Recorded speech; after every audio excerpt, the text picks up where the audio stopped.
Hi guys, welcome back to my channel, and for today's video, meron tayo walang katapusang shop. Buksan natin to guys. Ito ay in-order ko dahil susuotin ko to sa party namin sa church sa linggo. Tingnan natin kung maganda. Buti nga umabot siya eh. In-order ko siya nung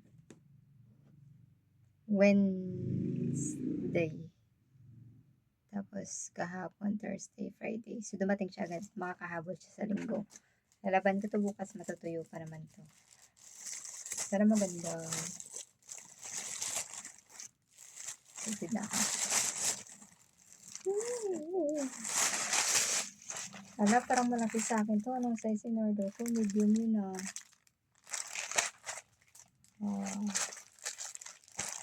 Ito ay hindi ko lang. Red ba to or maroon? Ay, red. Red. Red.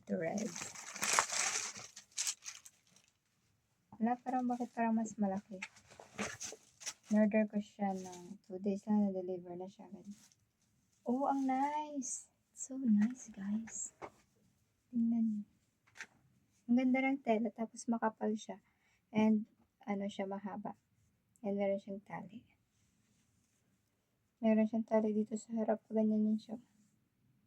Basta, tapos, maganda siya. Tingnan niyo, meron siyang design dito sa baba. Hindi ko lang kung nakikita niyo. Meron siyang design, no? Parang pag ano, no? Parang meron siyang pag ganito. Ano? Kung ano siya sa picture, at pinost ng seller, ganito din talaga yung dumating. Tapos makapal yung kanyang tela, hindi siya yung manipis. Yan. So, meron na akong pang Christmas dress. And red talaga siya. Ang cute. Yun lang guys. Thank you so much for watching. Bye-bye. God bless you all.